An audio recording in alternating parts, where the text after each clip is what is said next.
ಭಾರತ್ ಮಾತಾ ಕಿ. ಈ ಕಡೆ ಕೂತಿರೋರು ಬಲಗಡೆ, ಎಡಗಡೆ ಕೂತಿರೋರು ಎಲ್ಲರೂ ಜೈಕಾರ ಕೂಗ್ಬೇಕು. ಯಾರ್ಯಾರಿಗೆ ಎರಡೆರಡು ಕೈ ಇದೆಯೋ ಅವರೆಲ್ಲರೂ ಎರಡು ಕೈ ಎತ್ತಿ ಜೈಕಾರ ಕೂಗ್ಬೇಕು. ಕೂಗಣ್ವಾ?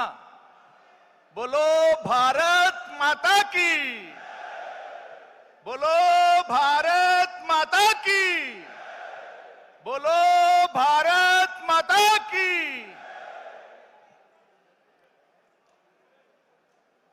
ಆಗಸ್ಟ್ 3ರಿಂದ ಪ್ರಾರಂಭ ಆಗಿರ್ತಕ್ಕಂಥ ಮೈಸೂರು ಚಲೋ ಪಾದಯಾತ್ರೆಯ ಸಮಾರೋಪ ಸಮಾರಂಭದ ವೇದಿಕೆ ಮೇಲೆ ಉಪಸ್ಥಿತರಿರುವ ಎಲ್ಲ ಗಣ್ಯರೇ, ಈ ಕಾರ್ಯಕ್ರಮಕ್ಕೆ ಹೆಚ್ಚಿನ ಸಂಖ್ಯೆಯಲ್ಲಿ ಆಗಮಿಸುತ್ತಿರ್ತಕ್ಕಂಥ ಎಲ್ಲ ಭಾರತೀಯ ಜನತಾ ಪಾರ್ಟಿ ಮತ್ತು ಜಾತ್ಯತೀತ ಜನತಾ ದಳದ ಗೌರವಾನ್ವಿತ ಕಾರ್ಯಕರ್ತ ಬಂಧುಗಳೇ, ಮಾಧ್ಯಮದ ಸ್ನೇಹಿತರೆ, 3 ಸಾರಿ ಜೈಕಾರ ಕೂಗೋಣ, 3 ಸಾರಿ ಧಿಕ್ಕಾರ ಕೂಗೋಣ. ಫಸ್ಟ್ ಜೈಕಾರ ಕೂಗೋಣ. ರೆಡಿನಾ? Hello, S. ಬಿಜೆಪಿ ಜೆಡಿಎಸ್ ಪಕ್ಷದ ಹೋರಾಟಕ್ಕೆ, ಬಿಜೆಪಿ ಜೆಡಿಎಸ್ ಪಕ್ಷದ ಹೋರಾಟಕ್ಕೆ, ಬಿಜೆಪಿ ಜೆಡಿಎಸ್ ಪಕ್ಷದ ಹೋರಾಟಕ್ಕೆ. ಈಗ ದೊಡ್ಡದಾಗಿ ಸಿದ್ದರಾಮಯ್ಯನವರು ಮತ್ತು ಅವರ ಕಾಂಗ್ರೆಸ್ ಪಕ್ಷ ನಾವು ದಲಿತರ ಪರ ದಲಿತರ ಪರ ದಲಿತರ ಪರ ಅಂತ ಹೇಳ್ತಾರೆ. ಎರಡನೇ ಮತ್ತೇನು ಅಂದ್ರೆ ನಾವು ಸಂವಿಧಾನದ ಪರ ಸಂವಿಧಾನದ ಪರ ಸಂವಿಧಾನದ ಪರ ಅಂತ ಹೇಳ್ತಾರೆ. ಮೂರನೇದು ನಾವು ಪ್ರಜಾಪ್ರಭುತ್ವವನ್ನ ಉಳಿಸ್ಲಿಕ್ಕೆ ಇರೋರು ಅಂತ ಮಾತಾಡ್ತಾರೆ. ಡಿ ಕೆ ಶಿವಕುಮಾರ್ ಇಂದ ರಾಹುಲ್ ಗಾಂಧಿವರೆಗೆ ಇದನ್ನ ಕಂಠಪಾಠ ಮಾಡ್ಕೊಂಡಿದ್ದಾರೆ. ಇದು ಹೌದಾ ಅಲ್ವಾ ಅನ್ನೋ 3 ವಿಷಯಗಳನ್ನ ಮಾತ್ರ ನಾನು ಮಾತಾಡಕ್ ಬಯಸ್ತೀನಿ ಬಂಧುಗಳೇ. ಹಾಗಾಗಿ ಒಂದ್ಸಾರಿ ಅವ್ರಿಗೆ ಧಿಕ್ಕಾರ ಕೂಗ್ಬಿಡೋಣ. ದಲಿತ ವಿರೋಧಿ ಕಾಂಗ್ರೆಸ್ ಸರ್ಕಾರಕ್ಕೆ, ದಲಿತ ವಿರೋಧಿ ಕಾಂಗ್ರೆಸ್ ಸರ್ಕಾರಕ್ಕೆ, ಸಂವಿಧಾನ ವಿರೋಧಿ ಕಾಂಗ್ರೆಸ್ ಸರ್ಕಾರಕ್ಕೆ, ಸಂವಿಧಾನ ವಿರೋಧಿ ಕಾಂಗ್ರೆಸ್ ಸರ್ಕಾರಕ್ಕೆ, ಪ್ರಜಾಪ್ರಭುತ್ವ ವಿರೋಧಿ ಕಾಂಗ್ರೆಸ್ ಪಕ್ಷಕ್ಕೆ,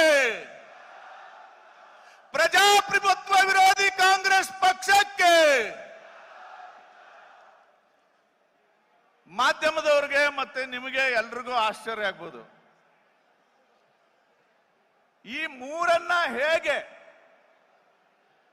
ದಲಿತರಿಗೆ ಹೇಗೆ ವಂಚನೆ ಮಾಡಿದ್ದಾರೆ, ಸಂವಿಧಾನಕ್ಕೆ ಹೆಂಗೆ ಮೋಸ ಮಾಡಿದ್ದಾರೆ, ಪ್ರಜಾಪ್ರಭುತ್ವನ ಹೆಂಗೆ ಉಲ್ಲಂಘನೆ ಮಾಡಿದ್ದಾರೆ, ಈ 3 ಅಂಶಗಳನ್ನ ಹೇಳಲಿಕ್ಕೆ ಬಯಸ್ತೀನಿ ನಾನು. ಬಂಧುಗಳೇ, ಮೈಸೂರು ಚಲೋ ಪಾದಯಾತ್ರೆಯ ಮೂಲ ಧಾತು ಏನು ಅಂತಂದ್ರೆ, ರಾಜ್ಯದ ಸಿದ್ದರಾಮಯ್ಯ ನೇತೃತ್ವದ ಕಾಂಗ್ರೆಸ್ ಸರ್ಕಾರ ದಲಿತರಿಗೆ ಮಾಡಿರುವಂತಹ ಮೋಸ. ಮೊದಲನೇದು,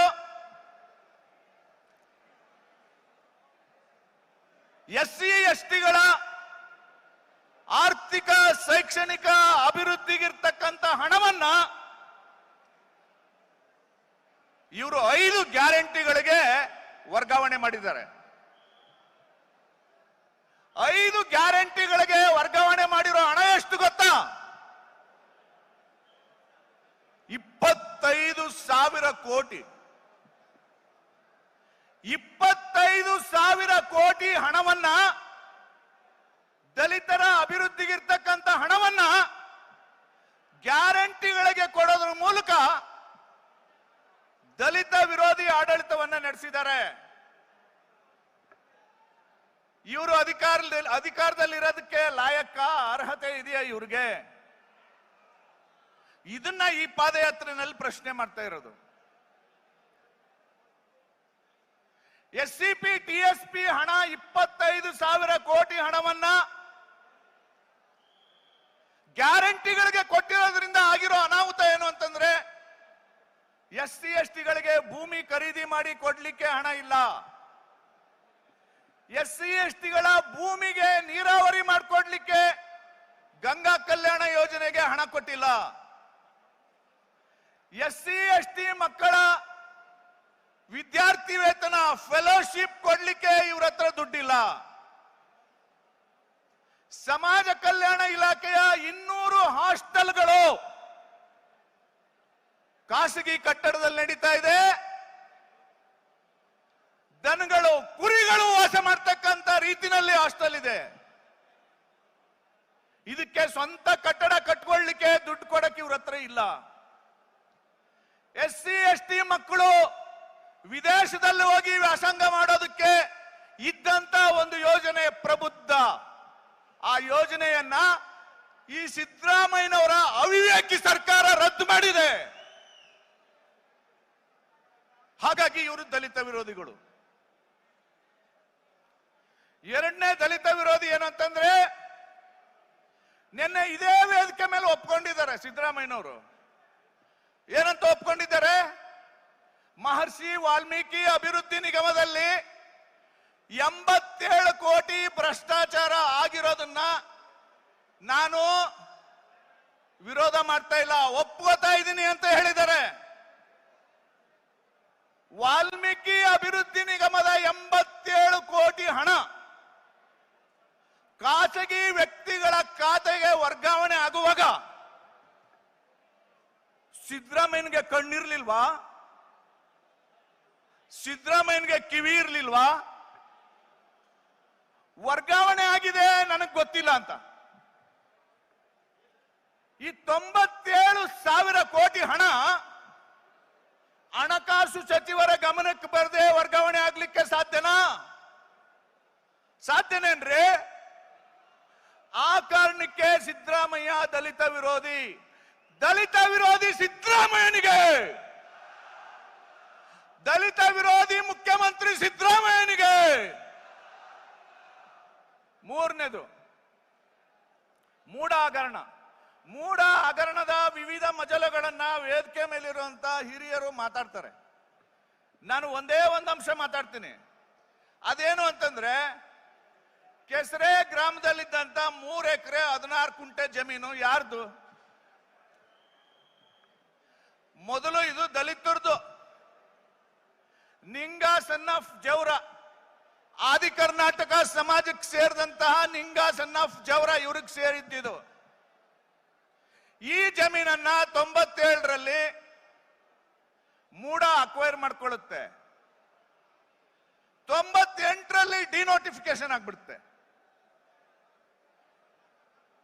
ನೀವು ಹೇಳಿ, ಇಲ್ಲಿರೋ ಬಂಧುಗಳು ಹೇಳಿ, ನಾಗರಿಕರು, ಒಬ್ಬ ಶೆಡ್ಯೂಲ್ ಕಾಸ್ಟ್ ವ್ಯಕ್ತಿಯ ಜಮೀನು ಮೂಡಾಗೋ ಬಿಡಿಯಾಗೋ ಅಕ್ವೈರ್ ಆದ್ರೆ ಆ ಶೆಡ್ಯೂಲ್ ಕಾಸ್ಟ್ ಅವನು ಅಕ್ವೈರ್ ಮಾಡ್ಕೊಂಡಿರ್ತಕ್ಕಂಥ ಈ ಭೂಮಿನ ನಮಗೆ ವಾಪಸ್ ಕೊಟ್ಬಿಡಿ ಸ್ವಾಮಿ ಅಂದ್ರೆ ಕೊಟ್ಬಿಡ್ತಾರ? ಕೊಡ್ತಾರೇನ್ರಿ? ಯಾವಾಗ ಕೊಡ್ತಾರೆ ಅಂತಂದ್ರೆ, ಆ ಜಮೀನನ್ನ ಬೇನಾಮಿಯಾಗಿ ಯಾರಾದ್ರೂ ಪ್ರಭಾವಿ ವ್ಯಕ್ತಿಗಳು ಕೊಂಡುಕೊಳ್ಳುವ ಪ್ಲಾನ್ ಇದ್ರೆ ಮಾತ್ರ ಕೊಡ್ತಾರೆ. ಈ 3 ಎಕರೆ 16 ಕುಂಟೆ ಜಮೀನು ಡಿನೋಟಿಫೈ ಆಯ್ತಲ್ಲ ಮೂಡೋದು, ಅದ್ರ ಹಿಂದಿರೋ ಬ್ರೈನ್ ಯಾರು? ಅದರ ಬ್ರೈನು ಇನ್ಯಾರು ಅಲ್ಲ, ಸನ್ಮಾನ್ಯ ಸಿದ್ದರಾಮಯ್ಯನವರು. ಅದಕ್ಕೆ ಅವರು ಈಗ ಕ್ಲೇಮ್ ಮಾಡ್ತಾ ಇದ್ದಾರೆ, 14 ಸೈಟ್ ನ ವಾಪಸ್ ಕೊಟ್ಬಿಡ್ತೀನಿ. ಆ 14 ಸೈಟ್ ಯಾರ್ದು ಅದು ಯಾರಿಗೆ ಸೇರ್ಬೇಕು? ನಿಂಗನಿಗೆ ಯಾರು ಹುಟ್ಟಿದಾರ ಅವ್ರಿಗೆ ಸೇರ್ಬೇಕದು. ಯಾರು ನಿಂಗನ್ ಹುಟ್ಟಿರವರು? ಮಲ್ಲಯ್ಯ, ಮೈಲಾರಯ್ಯ, ದೇವರಾಜು ಅವರು ನಿಂಗನ್ ಹುಟ್ಟಿರವರು, ಅವ್ರಿಗೆ ಸೇರ್ಬೇಕು. ಈಗ ಕ್ಲೈಮ್ ಮಾಡ್ತಾ ಇದ್ದಾರೆ ಯಾರಿಗೆ? ಸಿದ್ದರಾಮಯ್ಯನವ್ರ ಕುಟುಂಬದವರು. ಇದು 3ನೆಯ ದಲಿತ ವಿರೋಧಿ ನೀತಿ. ಇಂತಹ ಮುಖ್ಯಮಂತ್ರಿ ಇವತ್ತು ಅಧಿಕಾರದಲ್ಲಿ ಇದ್ದಾರೆ ಅಂದ್ರೆ ಮುಖ್ಯಮಂತ್ರಿ ಅದಕ್ಕೆ ಕಾರಣ ದಲಿತರು, SC, ST ಗಳು. ಬಂಧುಗಳೇ, SCP, TSP ಹಣವನ್ನ ದುರುಪಯೋಗ ಮಾಡ್ಕೊಂಡಿರೋದು, ವಾಲ್ಮೀಕಿ ಅಭಿವೃದ್ಧಿ ನಿಗಮದ ಹಣವನ್ನ ಲೂಟಿ ಹೊಡೆದಿರೋದು, ನಿಂಗನಿಗೆ ಸೇರ್ಬೇಕಾದಂತ, ಪರಿಶಿಷ್ಟ ಜಾತಿಯವ್ರಿಗೆ ಸೇರ್ಬೇಕಾದಂತ ಭೂಮಿಯನ್ನ ತಾವು ಪಡ್ಕೊಂಡಿರೋದು ಸಂವಿಧಾನ ಬಾಹಿರ ಅಲ್ವಾ? ಹಲೋ, ಸಂವಿಧಾನ ಬಾಹಿರ ಅಲ್ವಾ? ಹಾಗಾಗಿ ಸನ್ಮಾನ್ಯ ಸಿದ್ದರಾಮಯ್ಯ ಕಾಂಗ್ರೆಸ್ ಸರ್ಕಾರ ಸಂವಿಧಾನ ವಿರೋಧಿ. ಸಂವಿಧಾನ ವಿರೋಧಿ ಕಾಂಗ್ರೆಸ್ ಸರ್ಕಾರಕ್ಕೆ, ಸಂವಿಧಾನ ವಿರೋಧಿ ಕಾಂಗ್ರೆಸ್ ಸರ್ಕಾರಕ್ಕೆ. ಮೂರನೇ ಅಂಶ, ಪ್ರಜಾಪ್ರಭುತ್ವ ವಿರೋಧಿ ಸರ್ಕಾರ ಇದು. ಹೇಗೆ ಪ್ರಜಾಪ್ರಭುತ್ವ ವಿರೋಧಿ ಅಂದ್ರೆ, ನೋಡಿ ಸ್ನೇಹಿತರೆ, ಭಾರತೀಯ ಜನತಾ ಪಾರ್ಟಿ ಮತ್ತು ಜಾತ್ಯತೀತ ಜನತಾ ದಳ ಸದನದಲ್ಲಿ ಮೂಡ ಹಗರಣವನ್ನ, ವಾಲ್ಮೀಕಿ ಹಗರಣವನ್ನ ಚರ್ಚೆ ಮಾಡ್ಲಿಕ್ಕೆ ಒಂದು ನಿಲುವಳಿ ಸೂಚನೆಯನ್ನ ಮಂಡಿಸ್ತಾರೆ. ಚರ್ಚೆಗೆ ಅವಕಾಶ ಕೊಡಬೇಕಾಗಿರ್ತಕ್ಕಂಥದ್ದು ಪ್ರಜಾಪ್ರಭುತ್ವದ ಸರ್ಕಾರದ ಒಂದು ನೀತಿ. ಆದ್ರೆ ಚರ್ಚೆಗೆ ಅವಕಾಶ ಕೊಡದೆ ತಪ್ಪಿಸ್ಕೊಂಡು ಅನಿರ್ದಿಷ್ಟವಾಗಿ ಸದನವನ್ನ ಮುಂದೂಡಿ ಹೊರಗಡೆ ಹೋಗ್ತಾರೆ ಇವರು. ಹೊಣೆಗೇಡಿಗಳು, ಇರ್ರೆಸ್ಪಾನ್ಸಿಬಲ್ ಇಡಿಯಟ್ಸ್ ಇವರು. ಇಂಥ ಸಂದರ್ಭದಲ್ಲಿ ವಿರೋಧ ಪಕ್ಷ ಏನ್ ಮಾಡ್ಬೇಕು? ಬಾಬಾ ಸಾಹೇಬ್ ಅಂಬೇಡ್ಕರ್ ಒಂದು ಮಾತು ಹೇಳ್ತಾರೆ, if the parliament don't listen to your voice, go to the people's parliament ಅಂತ ಬಾಬಾ ಸಾಹೇಬ್ ಹೇಳ್ತಾರೆ. ಪಾರ್ಲಿಮೆಂಟ್, ವಿಧಾನಸಭೆಗಳು ನಿಮ್ಮ ಧ್ವನಿಯನ್ನ ಕೇಳಿಸ್ಕೊಳ್ಳಿಲ್ಲ ಅಂತಂದ್ರೆ ಜನರ ಹತ್ರ ಹೋಗಿ ಅಂತ ಹೇಳ್ತಾ ಇದ್ದಾರೆ. ಆ ಬಾಬಾ ಸಾಹೇಬರ ಘೋಷಣೆಯಂತೆ ಭಾರತೀಯ ಜನತಾ ಪಾರ್ಟಿ, ಜಾತ್ಯತೀತ ಜನತಾದಳ ಇವತ್ತು ಜನರ ಹತ್ರ ಬಂದಿದ್ದೀವಿ ಕೇಳಲಿಕ್ಕೆ. ವಿರೋಧ ಪಕ್ಷಗಳು ಅಂದ್ರೆ ಏನ್ ಗೊತ್ತಾ ಸಿದ್ದರಾಮಯ್ಯನವರೇ, DK ಶಿವಕುಮಾರ್ ಅವರೇ, do you know what is the role of opposition parties?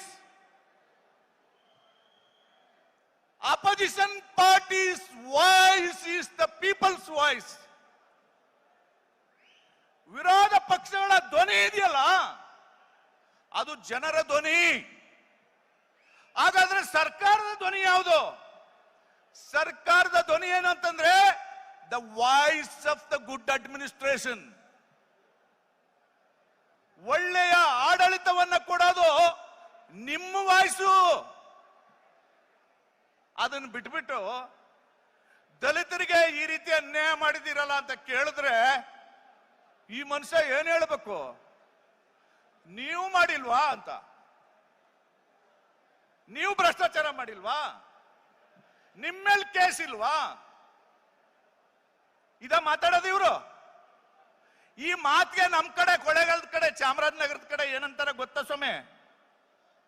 ನಿಮಗೆ ಇದನ್ನ ಏನಂತಾರೆ ಅಂದ್ರೆ ಕಿತ್ಲು ಅಂತಾರೆ. ಕಿತ್ತಲು ಮಾಡೋದು ಅಂತಾರೆ. ಕಿತ್ತಲು ಮಾಡೋದು ಅಂದ್ರೆ ತೀಟೆ ಮಾಡೋದು ಅಂತ. ನಾವು ಉದ್ದಕ್ಕೆ ವಿರೋಧ ಪಕ್ಷಗಳು ಹೋರಾಟ ಮಾಡ್ಕೊಂಡು ಬರ್ತಾ ಇದ್ರೆ ಫ್ಲೆಕ್ಸ್ ಹಾಕಿದ್ರೆ ಮಧ್ಯದಲ್ಲಿ ತಂದು ಫ್ಲೆಕ್ಸ್ ಹಾಕ್ತಾರಲ್ಲ, ಕಿತ್ಲಲ್ವ ಇದು? ಕೇಡಿತನ ಅಲ್ವಾ ಇದು? ಈ ಕೇಡಿತನ, ಕಿತ್ತಲು ಮಾಡೋದು ಕಾಂಗ್ರೆಸ್ ಪಕ್ಷದ ರಕ್ತ ಅದು. ಹಂಗಾಗಿ ನೀವು ವಿರೋಧ ಪಕ್ಷಗಳ ಧ್ವನಿಯನ್ನ ಅಡಗಿಸ್ಲಿಕ್ಕೆ ನೋಡ್ತೀರಿ, ದಲಿತರ ಸಮಸ್ಯೆಗಳನ್ನ ಡಿವಿಯೇಟ್ ಮಾಡಕ್ಕೆ ನೋಡ್ತಾ ಇದ್ದೀರಿ ಅಂತಂದ್ರೆ ನೀವು ಅಧಿಕಾರದಲ್ಲಿರೋದಕ್ಕೆ ಲಾಯಕ? ಇದು ನಾವು ಕೇಳ್ತಾ ಇರೋ ಪ್ರಶ್ನೆ. ಇದನ್ನ ಜನರ ಮೂಲಕ ಕೇಳಿಸ್ತಾ ಇದ್ದೀವಿ. ಅದಕ್ಕೆ ಇವತ್ತು ಬಂದ್ಬಿಟ್ಟು ನಮ್ದು ಹಿಂದೆ ಏನೇನೋ ಘಟನೆಗಳು ನಡೆದಿದೆ ಅದನ್ನ ಡಿಸ್ಪ್ಲೇ ಮಾಡ್ತಾರೆ. ಡಿಸ್ಪ್ಲೇ ಸಿದ್ದರಾಮಯ್ಯನವರು 2013ರಿಂದ ಹಿಂದಕ್ಕೆ ಭಾಷಣ ಮಾಡ್ತಿದ್ದೇನು, ನಾನು ಅಧಿಕಾರಕ್ಕೆ ಬಂದ್ರೆ DK ಶಿವಕುಮಾರನ್ನ ಜೈಲ್ಗೆ ಹಾಕ್ತೀನಿ ಅಂತ ಹೇಳ್ತಿದ್ರು. ಈಗ ಜೋಡೆತ್ಗಳಂತ ಇವರಿಬ್ರು, ಹಲೋ ಜೋಡೆತ್ಗಳಂತ ಕಂಡ್ರಪ್ಪ ಇವರು.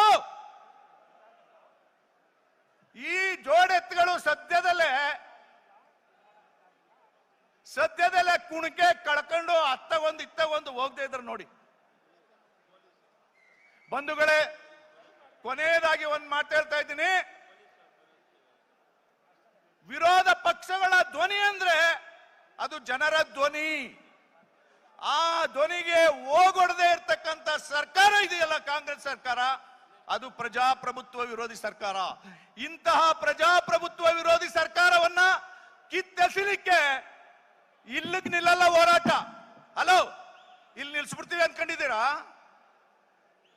ಇದನ್ನ ಇಡೀ ರಾಜ್ಯದಾದ್ಯಂತ ಬೇರೆ ಬೇರೆ ರೂಪದಲ್ಲಿ ಇದನ್ನ ಕೈಗೆತ್ತೋತೀವಿ. ಯಾಕೆಂತಂದ್ರೆ ಪ್ರಜಾಪ್ರಭುತ್ವನ ಉಳಿಸಬೇಕಾಗಿದೆ ಕಾಂಗ್ರೆಸ್ ಹಿಡಿತದಿಂದ. ಸಂವಿಧಾನವನ್ನ ರಕ್ಷಣೆ ಮಾಡಬೇಕಾಗಿದೆ ಕಾಂಗ್ರೆಸ್ ಹಿಡಿತದಿಂದ. ದಲಿತರನ್ನ ಕಾಂಗ್ರೆಸ್ ಹಿಡಿತದಿಂದ ಬಿಡುಗಡೆ ಮಾಡಬೇಕಾಗಿದೆ. ಆ ಹಿನ್ನೆಲೆಯಲ್ಲಿ ಈ ಹೋರಾಟ ನಡೆದಿದೆ. ದಲಿತ ಸಂಘಟನೆಗಳಿಗೆ ನಾನು ಕೈ ಜೋಡಿಸಿ ಮನವಿ ಮಾಡ್ತೀನಿ ಈ ವೇದಿಕೆಯಿಂದ. ಈ ಕಾಂಗ್ರೆಸ್ ಅಂತಕ್ಕಂಥ ಗೋಸುಂಬೆ ಪಕ್ಷದ ಮಾತಿಗೆ ಮರಳಾಗಬೇಡಿ. 10 ಸಂಘಟನೆಗಳು ನಮ್ಮ ಜೊತೆಗೆ ಬಂದಿದ್ದಾರೆ. ದಲಿತ ಚಳವಳಿಲಿರ್ತಕ್ಕಂಥ ಎಲ್ಲ ಬಂಧುಗಳು ಯೋಚನೆ ಮಾಡ್ಬೇಕು. ಸ್ವತಂತ್ರ ಪೂರ್ವದಲ್ಲೂ ಕಾಂಗ್ರೆಸ್ ದಲಿತ ವಿರೋಧಿ, ಸ್ವತಂತ್ರ ನಂತರನೂ ದಲಿತ ವಿರೋಧಿ. ಬೇರೆ ಬೇರೆ ಸಂದರ್ಭದಲ್ಲಿ ಇವ್ರ ಕಥೆಯನ್ನ ಬಿಚ್ಚಿಡೋ ಅಂತ ಕಾರ್ಯಕ್ರಮನ ನಾವು ಮಾಡ್ತೇವೆ. ಬಂಧುಗಳೇ, ದಲಿತ ವಿರೋಧಿ, ಸಂವಿಧಾನ ವಿರೋಧಿ, ಪ್ರಜಾಪ್ರಭುತ್ವ ವಿರೋಧಿ ಸರ್ಕಾರವನ್ನ ಕಿತ್ತೆಸೆಯೋದಿಕ್ಕೆ ಈ ಒಂದು ಜನಾಂದೋಲನ, ಇಂತಹ ಒಂದು ಪವಿತ್ರವಾದಂತ ಕಾರ್ಯಕ್ಕೆ ನೀವೆಲ್ಲ ಕೈ ಜೋಡಿಸಿ ಬಂದಿರೋದಕ್ಕೆ ನಿಮ್ಮೆಲ್ಲರಿಗೂ ಗೌರವಪೂರ್ವಕ ಕೃತಜ್ಞತೆಗಳು ಮತ್ತು ಅಭಿನಂದನೆಗಳನ್ನು ಸಲ್ಲಿಸ್ತಾ ನನ್ನ ಮಾತು ಮುಗಿಸ್ತೀನಿ. ಬೋಲೋ ಭಾರತ್ ಮಾತಾ ಕಿ, ಬೋಲೋ ಭಾರತ್ ಮಾತಾ ಕಿ, ಜೈ ಭೀಮ್, ಜೈ ಭೀಮ್, ಜೈ ಭಾರತ್. ನಮಸ್ಕಾರ. ಧನ್ಯವಾದ ಎನ್ ಮಹೇಶ್ ಅವರಿಗೆ. ಈಗ ನಮ್ಮೆಲ್ಲರನ್ನ